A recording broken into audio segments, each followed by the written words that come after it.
All right, guys, so we're going to take a look now at the War of 1812, which is sort of the signature mark of James Madison's presidency. He's elected in 1808, but the British have been impressing American sailors into their navy for a long time.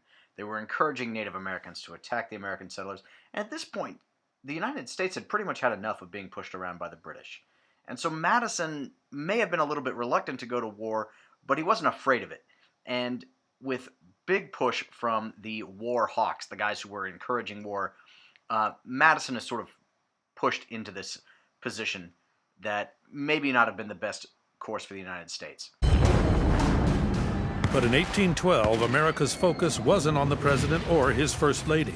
Embroiled in a seemingly unending war with France since 1803, the British were continuing to seize American ships and kidnap sailors in retribution for the nation's trade restrictions.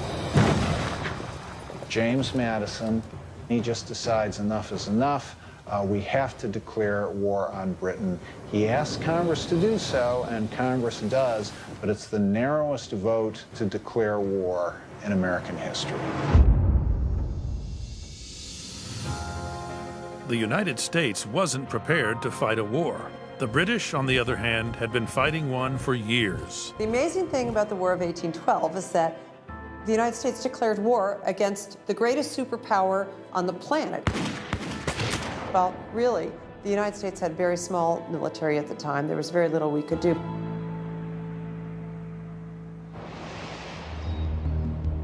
So Madison, you can fault him for being unprepared, but everybody was unprepared. No one knew how to fight a serious war.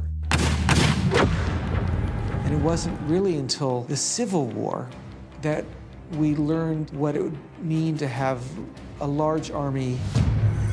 Raising money through the sale of bonds, securing foreign loans, and through deficit spending, Madison more than tripled the defense budget and nearly doubled the size of the Army and added dozens of ships to the American Navy. Madison is seen as this highly intellectual president, and he was. And a little guy, not too impressive. In many ways, that's true also. But he commanded troops when he was in the office as president. He rode out in the skirmishes in the War of 1812. The war also made for good politics. Public sentiment for war had been running high since Jefferson's presidency, and when Madison seized on it, he assured himself a second term. John C. Calhoun is one of these hawks, as is Henry Clay, two of the most prominent young congressmen in the United States, and we'll talk about them a little bit in our next lecture. But June of 1812, Congress declares war on Great Britain 1 month after their policy of impressment of taking our sailors had come to an end. But news didn't travel very fast back then. The United States was totally unprepared for this kind of a war. We had only 16 warships. There was less than 7,000 men in the Army. The British had 135 warships to blockade our coastline. We did win one big sea battle, and it's sort of kind of come into legend in the United States, where the USS Constitution defeats the British ship, the Guerriere. U.S. Constitution had a thick hull made of strong oak wood, and so the cannonballs from the Guerriere bounced off the sides, and that gave the ship its nickname, Old Ironsides. And the ship is actually still commissioned in the U.S. Navy and is sailed in Boston Harbor every year on the 4th of July. In the West and South, the United States doesn't do as well. We invade Canada under William Hull, but we're retreated and actually captured. We win a big victory on the Lake Erie under Oliver Hazard Perry, which forced the British to kind of retreat from that particular area, from that naval invasion across the Great Lakes, and William Henry Harrison emerges yet again into the forefront of American military accomplishments when he chases the British on land into Canada, wins a huge victory at the Battle of the Thames. And here you see William Hull and Oliver Hazard Perry as well in these images. And here's the image of the Battle of Lake Erie. William Henry Harrison right here. This Battle of the Thames, a huge victory over the British, and it also results in the death of Tecumseh, this Native American leader who'd been leading this uprising. In the South, though, the Creek Indians were getting support from the British, and they lead this attack on Fort Mims and massacre several American troops, which leads to a lot of anger, and General Andrew Jackson leads a reprisal against the Creek Indians, massacring them at the Battle of Horseshoe Bend, and that forces them to give up millions of acres of land in the peace treaty and breaks the British support in the South. But by August of 1814, British troops entered Washington. The British set fire to the city, while Madison was in Maryland leading his troops.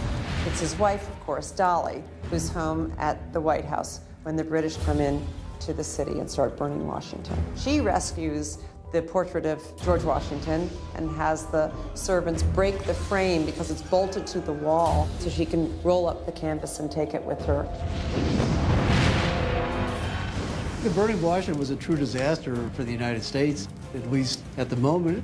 It's deeply embarrassing the United States to have its capital occupied and sacked and virtually destroyed, even in the primitive state in which our capital was. With the president's house smoldering and Washington, D.C. in ruins, the nation was at a crossroads. But an unexpected victory at the Battle of Fort McHenry, the one that inspired the words for the national anthem, turned the tide. The British realize, this war is not working for us. Both sides send diplomats to the Belgian city of Ghent. And in the winter of 1814, they negotiate a treaty that ends the war, that basically puts everything back the way it was when the war began. The war was over. The country had paid a terrible price. More than 2,000 American soldiers were killed and another 6,000 injured. You saw here in 1814, the British invade and burn Washington, D.C. to the ground. They bombard Fort McHenry in Baltimore, which sort of guarded the harbor. And Francis Scott Key is a unique lawyer at this point in Baltimore. He is brought in to try to negotiate an exchange of prisoners, and he ends up being held hostage by the British because they think he's heard too much information. And so he is on a British prison ship in Baltimore Harbor, and he's watching this bombardment.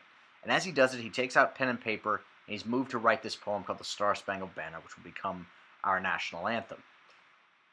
The war comes to an end with the Treaty of Ghent, but it's Andrew Jackson, because again the news takes a while, defeats the British at the Battle of New Orleans and becomes a major hero, and that's sort of the big victory of this war for the United States. In the end, the war comes to be known as Mr. Madison's War because it's so unpopular by the end. The Federalists in New England were angry because of the loss of business due to the blockade, and they actually met in Hartford to consider seceding from the Union, giving it up and taking the northern states away. It quickly ended after word of the peace treaty reached the U.S., but the Federalists lose a lot of their support for opposing the war, and really the Democratic Republicans are the only political party left, and the U.S. is being viewed with respect, finally, by European nations. It's going to bring about this era of good feelings. Thanks, guys, for paying attention. Hopefully we took good notes.